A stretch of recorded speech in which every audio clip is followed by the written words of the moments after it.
Ce programme vous est offert par Illico Cash.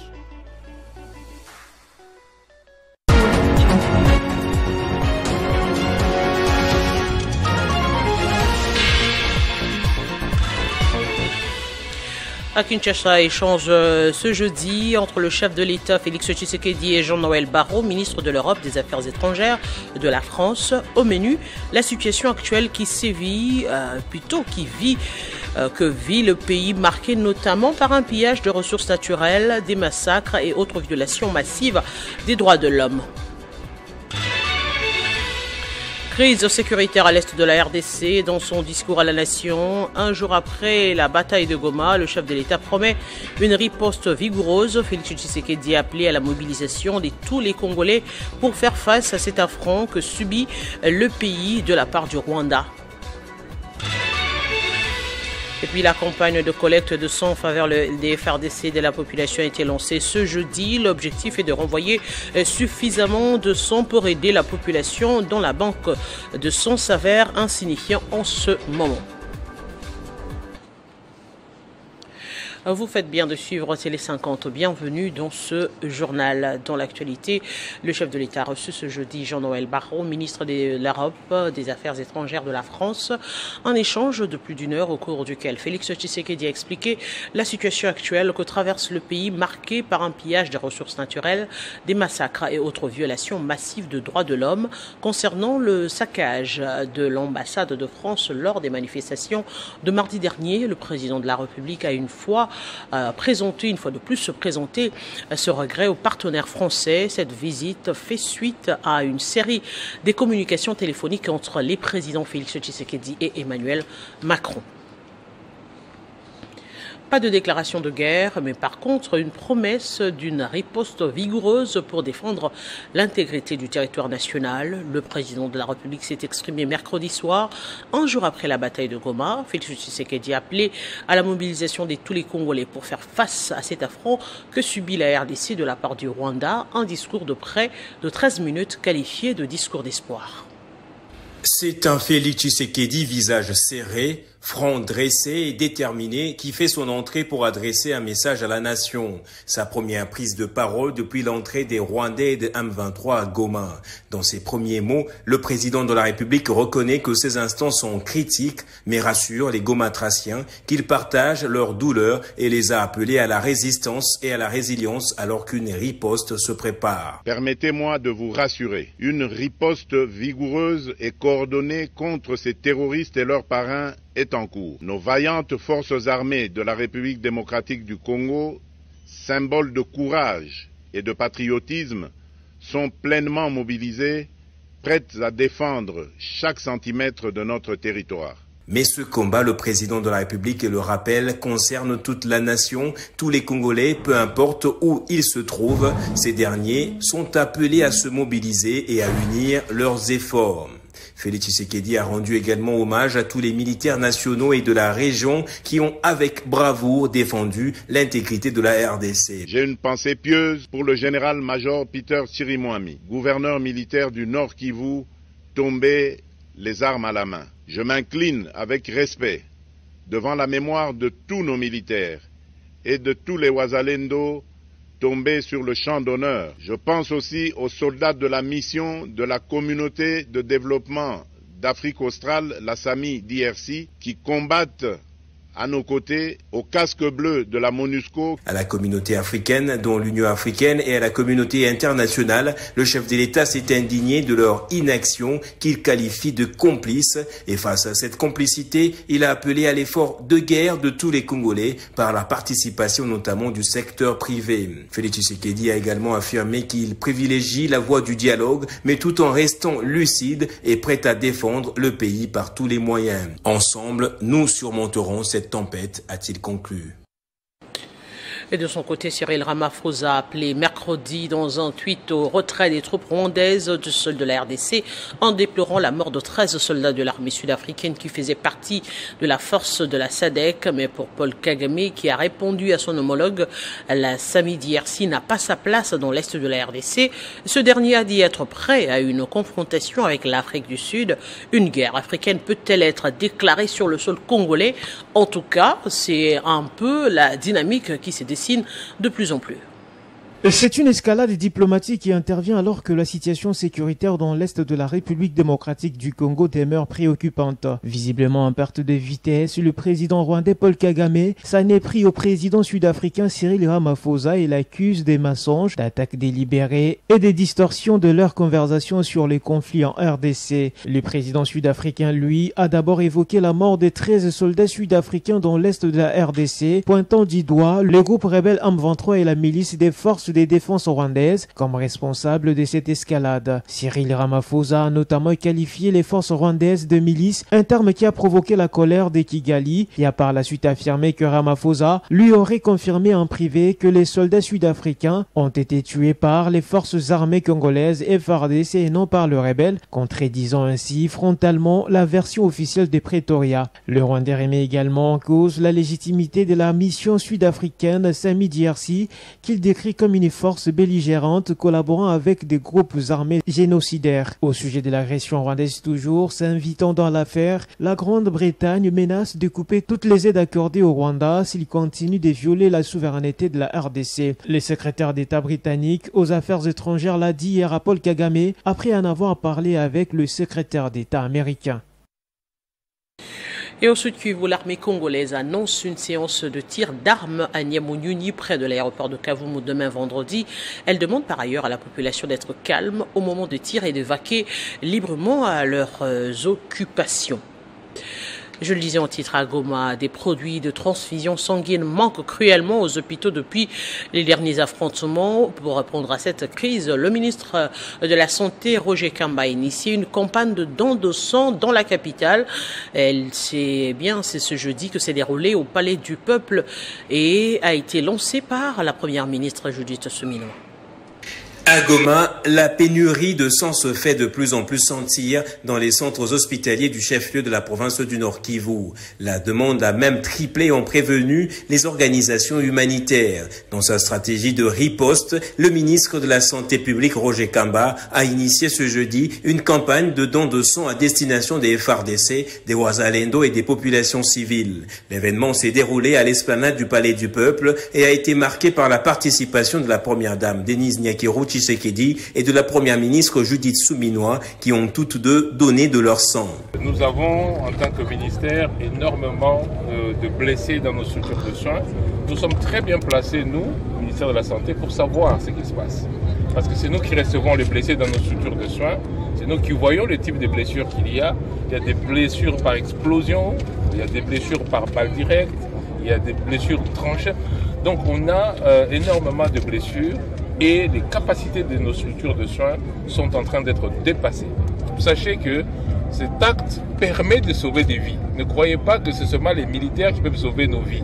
L'acte que vous posez en donnant le sang sauve. La première ministre a appelé la population à faire de même. Et pour ça, j'en appelle à toute la population. Nous sommes ici à Kinshasa, toute la population de Kinshasa, de venir pour faire ce don de sang. Nous avons besoin d'au moins 5000 poches, comme l'a dit Monsieur le ministre de la Santé, et tout Congolaise qui a vraiment cet aspect de solidarité est appelé à venir faire ce don-là pour nos compatriotes à l'Est. Roger Kamba a expliqué que cette campagne fait partie d'un ensemble d'actions destinées à soutenir les Congolais touchés par les conflits en cours. D'autres sites de récolte de sang seront ouverts très rapidement sur l'ensemble de la ville de Kinshasa et de la RDC. Lancée la veille seulement, la campagne a connu un succès avec des volontaires venus de tous les 4 coins de la capitale. Et face à la recrudescence de la situation humanitaire dans l'est de la RDC, la ministre des Affaires sociales, Action humanitaire et solidarité nationale, Nathalie Azizamounana, a échangé avec le représentant spécial adjoint du secrétaire des Nations Unies, Bruno Le Marquis. Les deux personnalités ont brossé la situation sécuritaire qui a accentuer la crise humanitaire et qui nécessite une intervention urgente du gouvernement. La ministre des Affaires sociales, Action humanitaire et Solidarité nationale, Nathalie Azizamounana, a reçu Bruno Lemarquis, coordonnateur humanitaire du système des Nations Unies et représentant spécial adjoint du secrétaire général de l'ONU en République démocratique du Congo, pour faire le point sur la situation humanitaire dans la ville de Goma et voir comment le gouvernement pourra apporter assistance aux déplacés des guerres. Alors, c'était une réunion de planification sur un certain nombre de sujets, mais en premier lieu, la situation donc à l'est de la République démocratique du Congo et notamment dans la ville de Goma, voir comment la communauté humanitaire, dans le plein respect des principes humanitaires, comment les acteurs humanitaires vont continuer à opérer au service plein et entier des Congolaises et des Congolais qui sont affectés et qui ont des besoins dans la ville de Goma, autour de la ville de Goma, pour que les actions puissent continuer. La communauté humanitaire, les agences des Nations Unies, les ONG sont en train de chercher les voies et moyens par lesquels, dans le respect des principes humanitaires, ils vont être là sur le terrain, continuer, et notamment comment, dans cette période de grande urgence, apporter de l'appui pour les besoins les plus essentiels maintenant. Donc ça, c'est des choses immédiates pour lesquelles il faut que les acteurs puissent intervenir. Ensuite, nous avons discuté de la situation humanitaire plus généralement dans le pays et le lancement prochain de ce qu'on appelle le plan de réponse humanitaire 2025 qui couvre tous les besoins humanitaires du pays, y compris les 6,5 millions de déplacés congolaises, congolais. C'est le moment vraiment de travailler étroitement ensemble pour trouver des solutions à une situation qui est en pleine évolution. La situation humanitaire étant alarmante à Goma, Nathalie Azizamounana, ministre des Affaires sociales, Action humanitaire et Solidarité nationale, s'est dit très préoccupée et annonce des mesures urgentes pour les déplacés des guerres. Restons avec la ministre des Affaires sociales, Action humanitaire et Solidarité nationale, Nathalie Azizamounana, qui continue à apporter son soutien aux forces armées du pays, au président de la République, Félix-Antoine Tshisekedi. Elle dit non à toute infiltration. Au nom de la solidarité nationale, pour le Nord Kivu, vous n'êtes pas seul, nous sommes avec vous. Vous êtes avec le commandant suprême, Félix-Antoine Tshisekedi Tshilombo. Vous êtes avec le gouvernement central, vous êtes avec notre Premier ministre, Excellence Judith Suminwa Tuluka, vous êtes avec notre parti politique FIDEC, vous êtes encore avec Maman Marie-Thérèse Masuka Saini, gouverneur de Lualaba. Vous êtes dans nos cœurs en ce moment, toutes les familles qui ont perdu le leur sur le champ de bataille, sur le champ d'honneur. Que Dieu puisse vous soutenir, que Dieu vous console. Nous sommes ensemble et nous compatissons avec vous. Le président Félix-Antoine Tshisekedi Tshilombo, le commandant suprême, est déterminé à mettre fin à cette guerre. Et je suis celle qui l'accompagnera pour animer sa vision pour que nous puissions retrouver la paix pour le Congo.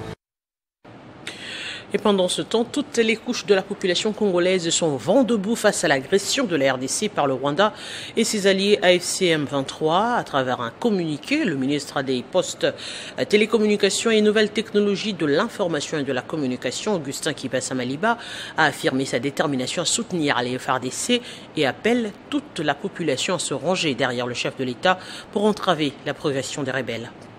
Son Excellence Augustin Kibasa Maliba, déclaration de presse. Je note avec une vive inquiétude la situation dramatique qui prévaut actuellement à Goma, assiégée par les troupes rwandaises et leurs alliés du M23. Cette agression, menée en violation flagrante de notre souveraineté nationale, menace la stabilité de la République démocratique du Congo, la sécurité de nos populations et l'intégrité de nos infrastructures stratégiques. J'ai salué les efforts courageux du chef de l'État, son Excellence Félix-Antoine Tshisekedi Tshilombo, commandant en chef des forces armées de la République démocratique du Congo. Son leadership ferme et visionnaire incarne l'engagement inébranlable à défendre notre patrie face à cette agression insensée. Je réitère également mon soutien indéfectible à nos FARDC et aux patriotes Ouazalendo qui, dans un délai de bravoure, résistent héroïquement aux tentatives d'occupation des Goma. Leur détermination est un exemple de patriotisme qui mérite la reconnaissance et les soutiens de tous. J'appelle à une cohésion nationale sans faille autour du chef de l'État. Il est impératif que toutes les forces politiques, sociales et civiles mettent de côté leurs différends pour s'y rassembler face à cette menace commune. L'unité nationale est notre arme la plus puissante dans cette lutte pour préserver notre intégrité territoriale. Par ailleurs, la guerre de l'information est devenue un instrument privilégié par nos adversaires pour s'aimer la confusion, démoraliser nos populations et saper la confiance dans nos institutions. J'invite nos concitoyens à faire preuve de discernement, à s'abstenir de partager des informations non vérifiées et à promouvoir une utilisation responsable et patriotique des réseaux sociaux numériques. Situation sécuritaire à Goma en particulier dans le Nord Kivu en général. Le Congrès des Patriotes démocrates CPD a dans une déclaration soutenu les FARDC au front et Saline en accord avec la récente adresse du chef de l'État à la nation sur la riposte militaire totale contre les M23 AFC plutôt, le renforcement logistique et matériel des FARDC et des Wazalendo ainsi qu'une diplomatie offensive.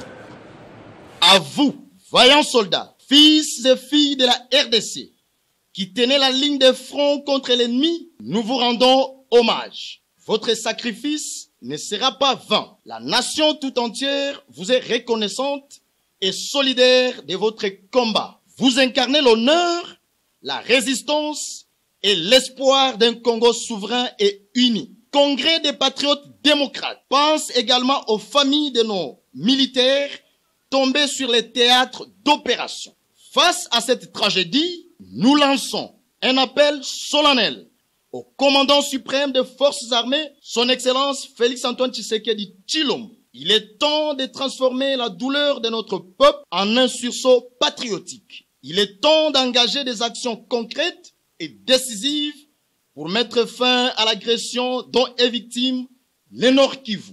Nous réitérons, après l'adresse du chef de l'État, la nécessité que le gouvernement fasse une riposte militaire totale contre l'ennemi et la reconquête intégrale des territoires occupés sans négociation avec les agresseurs.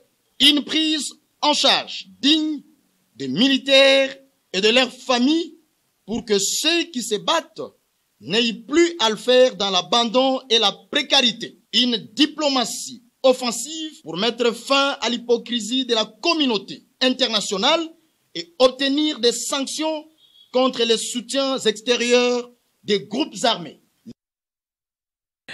Et dans l'Olomami, la population est descendue dans la rue de la ville de Kamina pour soutenir les FARDC et les Wazalendo. Elle dénonce la complicité de la communauté internationale dans la guerre nous imposée par le Rwanda.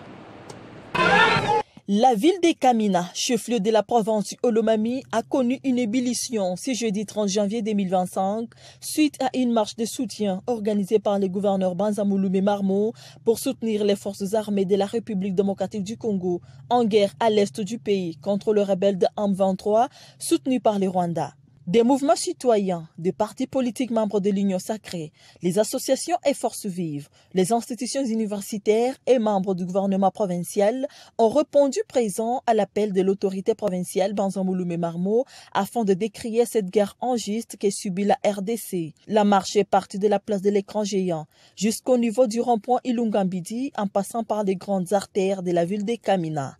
Sur le lieu Ilungambidi, les représentants des fédéraux de l'Union sacrée a dans son mot dénoncé cette agression rwandaise. Selon lui, Kagame veut juste piller les richesses du pays. Même son des cloches pour la société civile, cadre de concertation, qui dénonce dans son mémo l'implication de la communauté internationale dans cette agression injuste que subit la RDC. Banza-Mouloumé Marmo, gouverneur, a dans son allocution fustigé et dénoncé l'agression des rebelles du M23 soutenus par le Rwanda, a appelé les Olomamiens à être derrière le chef de l'État Félix-Antoine Tshisekedi Tshilombo et soutenir les forces armées de la République démocratique du Congo.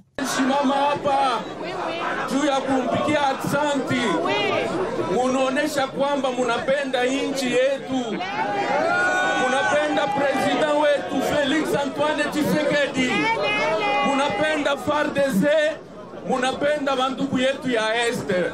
Tous les Olomamiens derrière Banza Mouloumé Marmo, représentant du chef de l'État en province, s'insurgent contre l'agression rwandaise.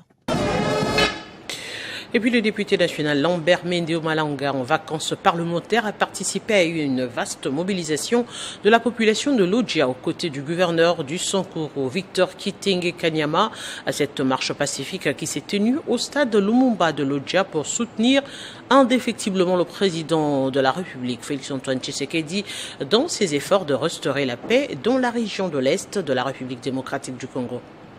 La marche a rassemblé une large coalition des forces vives du Sankuru partant du bureau du territoire de Lodja jusqu'au stade Lumumba. À cette occasion, Lambert Mende Omalanga, député national, a encouragé les jeunes à s'enrôler massivement dans les forces armées de la République démocratique du Congo, soulignant que le meilleur soutien au chef de l'État passe aussi par un engagement patriotique pour défendre la souveraineté nationale.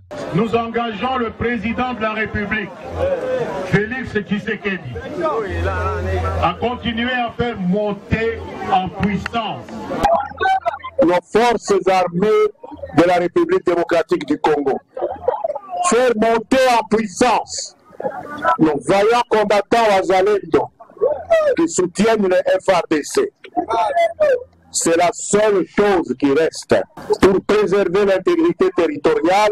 Il a également lancé un appel à la solidarité, initiant avec le gouverneur Victor Kitinge une collecte pour soutenir les nouvelles recrues jusqu'à leur intégration dans les centres de formation. Des fonds ont été collectés au stade Lumumba et remis immédiatement au major responsable du recrutement des FARDC. En dénonçant l'inaction de la communauté internationale face à la crise sécuritaire persistante dans l'est du pays, Lambert Mende Omalanga a souligné l'implication avérée du président rwandais Paul Kagame dans les atrocités de l'Est.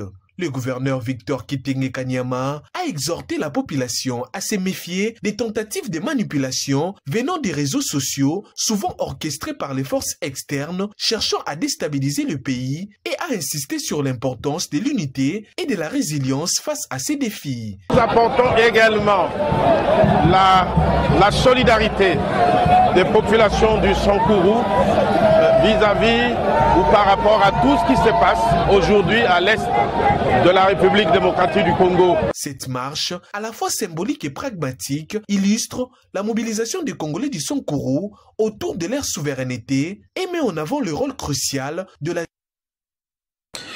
Et face à l'agression rwandaise, justement, Génie Kandé, président de l'ONG Fojeka, soutient le président de la République, Félix Tshisekedi, et les forces armées. Pour lui, la communauté internationale ne peut imposer sa loi en RDC, d'autant plus que le chef de l'État a été élu démocratiquement par le peuple congolais. Kagame nous a montré son engagement derrière la communauté internationale et l'Union européenne de nous faire du mal. Voilà, aujourd'hui, nous sommes debout, le peuple congolais, parce que quand je me rappelle de mon professeur en relations internationales, Philippe Bouyoya, paix à son âme, qui nous a dit, devant la réaction d'un peuple, il n'y aura plus de négociations. Tshisekedi n'est pas lâche, il veut la paix. C'est ce que la population lui a demandé de faire. Tshisekedi n'a pas été élu par Kagame. Tshisekedi n'a pas été choisi par la communauté internationale. Félix Tshisekedi n'a pas été choisi par les organisations au niveau international. Non. Le pouvoir de Tshisekedi vient du peuple congolais. Le pouvoir de Tshisekedi, c'est la République démocratique du Congo. Là où nous voulons montrer aujourd'hui que nous décidons de notre pays, nous ne voulons pas céder même un mètre, même portion, un mètre de notre terre à quelqu'un d'autre. Agression rwandaise, le CESAC, Conseil supérieur de l'audiovisuel et de la communication, a interdit aux médias de diffuser les informations relatives à la situation de l'Est sans avoir la confirmation de l'armée et de diffuser les activités ayant trait au Rwanda, ainsi qu'au M23, sous peine d'être sanctionné. Christian Bossembe, président du CESAC, l'a dit lors de la conférence de presse organisée ce jeudi. Nous avons demandé aux journalistes de s'abstenir de diffuser des informations sur la guerre sans se référer aux sources officielles, parce qu'il faut le dire, désormais, un média qui prendra le risque de diffuser des informations au sujet de la guerre sans qu'il y ait de sources référentielles officielles, je vais le fermer, sans attendre quoi que ce soit. On va le fermer. Et il y a les médias aussi les médias doivent s'interdire toute diffusion de débats relatifs aux opérations militaires menées par les FARDC sans la présence d'un ou de plusieurs experts militaires, puisqu'on l'a dit. Et chers amis de la presse, vous devez le savoir, quand on parle de la santé, on fait appel aux médecins. Quand on veut parler de l'architecture, on fait appel aux architectes. Alors il ne faudrait pas que lorsqu'on veut parler de choses cruciales, comme celle de l'armée, que l'on appelle simplement des analystes politiques que l'on trouve aujourd'hui au Congo. Alors là, on se dit, non, il faudrait laisser ça, l'exclusivité, aux professionnels. Et les professionnels, on en trouve beaucoup. Et encore ici, il faut le dire, quand on dit expert militaire, on ne dit pas membre du gouvernement. On ne dit pas forcément membre du pouvoir. Un expert militaire peut être un opposant, il n'y a pas de problème. Mais au moins, il a une certaine légitimité dans son rendu pour éviter tout amateurisme, parce que c'est très, très dangereux. Donc les médias qui vont s'écarter de la logique, eh bien, on n'aura pas d'autre choix que d'aller dans ce sens-là. Et les émissions à téléphone ouvert, ça on l'a dit aussi, on a vu quelqu'un ouvrir sa télévision, au cours d'une émission, il appelle avec son téléphone un habitant de Goma, et il lui pose des questions, et l'habitant de Goma se met à dire des choses. D'abord, on ne sait pas si effectivement il est à Goma, on ne sait pas si ce qu'il dit est vrai ou faux. Alors on se dit, qu'est-ce qu'on fait de la pré-écoute alors? Pourquoi on ne fait pas le pré-enregistrement? Comme je le vois dans certaines chaînes, ce n'est pas parce que Télé 50 est ici que j'en parlerai. Plusieurs fois j'ai vu, il y a Congo Web, il y a plein de médias qui le font, qui prennent au moins le temps de pré-écouter les gens avant de le diffuser à l'antenne. L'ASBEL Totelema de Blaise Ndati a aussi donné l'alarme par rapport à la situation actuelle au pays. Ils se sont réunis lors d'une cérémonie d'échange de vœux, ont accueilli les nouveaux membres et ont adressé un message de soutien au FARDC.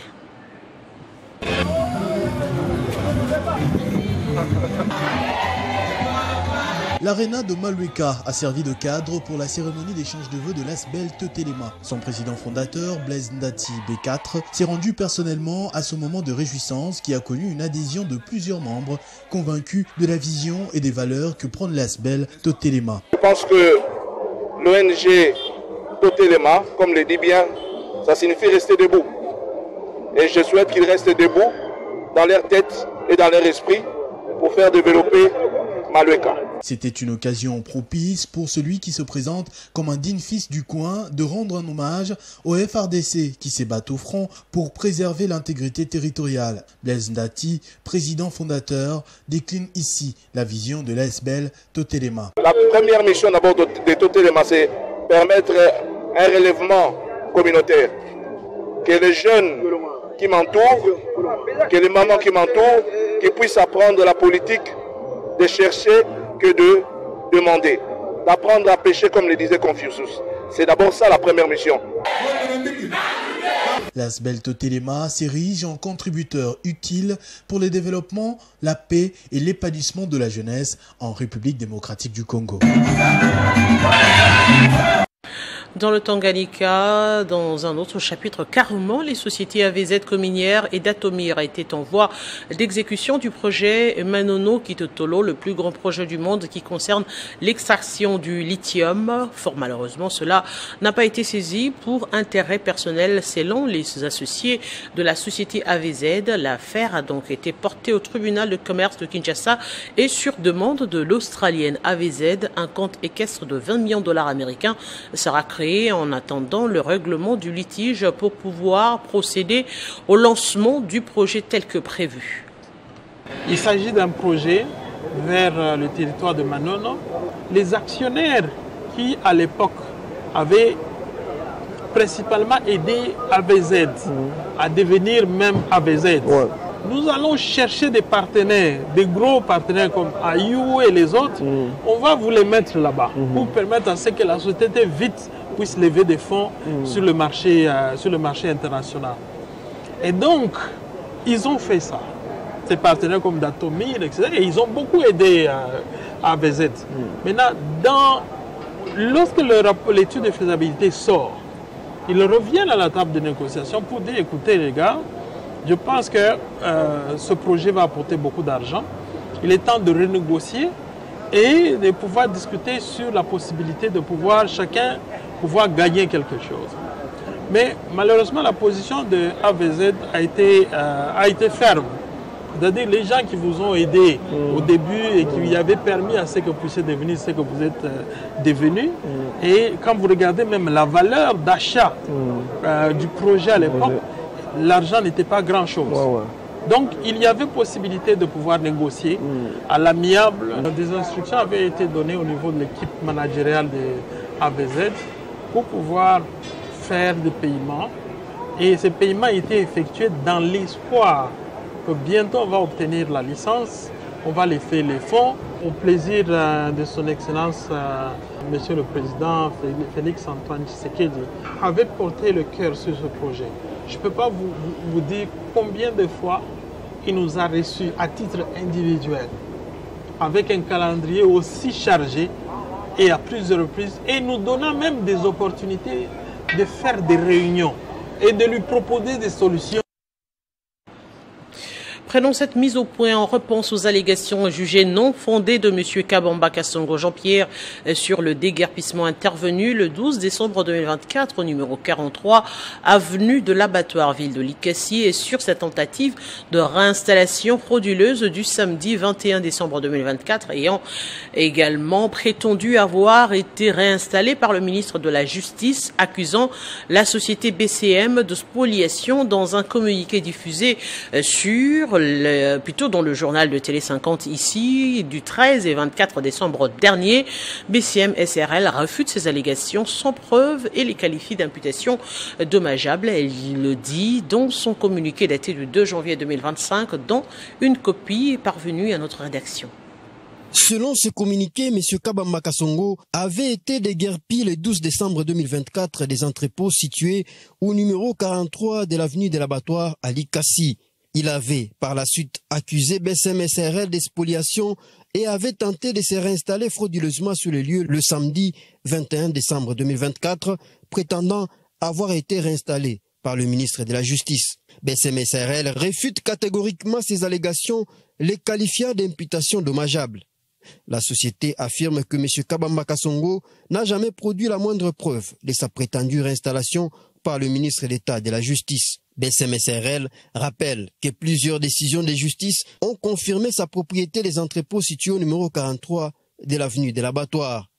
La société souligne également qu'il n'existe plus de débat sur le numéro de police 39, 41 et 43, les juges ayant déjà tranché en faveur du numéro 43 par les décisions RU 087 et RC 92-63 rendues par le tribunal des grandes instances de Likassi qui a confirmé la superficie par la même occasion de 7800 mètres carrés.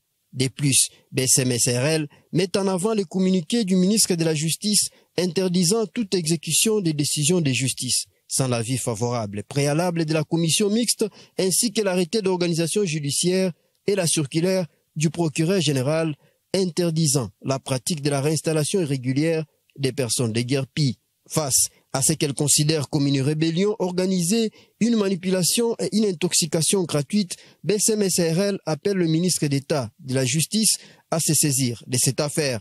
La société demande que les responsables de cette rébellion, notamment M. Kabamba Kassongo et les magistrats ayant procédé à la réinstallation illégale, soient interpellés.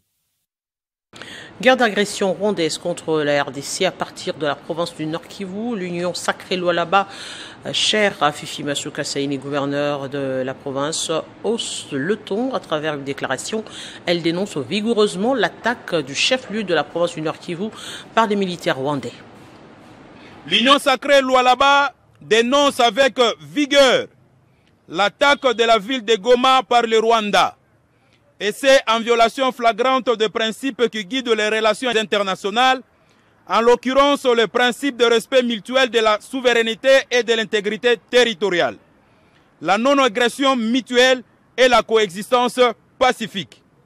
Et condamnons également la violation systématique par l'FC M23 et ses alliés le Rwanda de tous les processus de paix enclenchés jusque-là.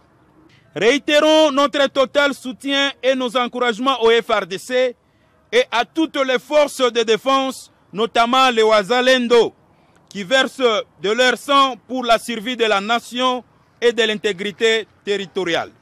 L'Union sacrée de la province du Lualaba invite toute la population congolaise à les mettre en prière et à rester mobilisés et veiller, vigilante et davantage prête à défendre notre pays.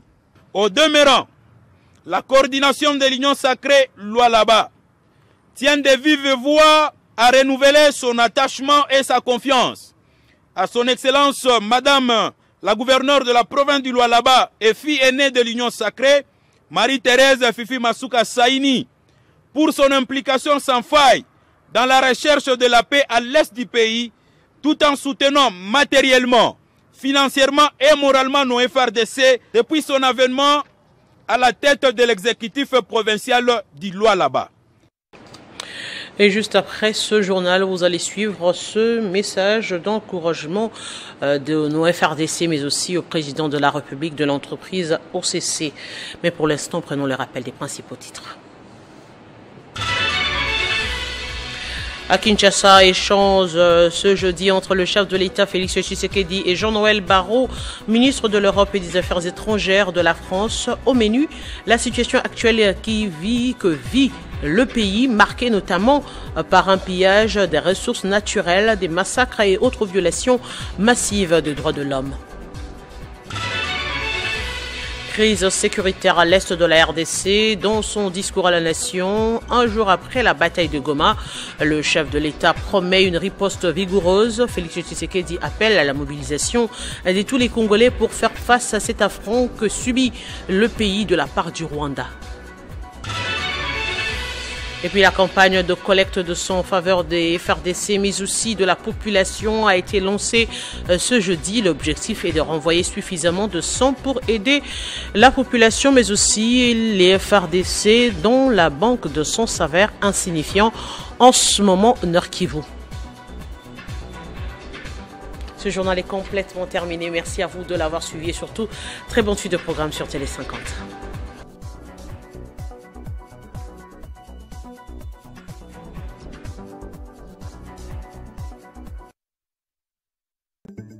Retrouvez toute l'actualité en continu sur www.tele50.cd. Ce programme vous a été offert par Illico Cash.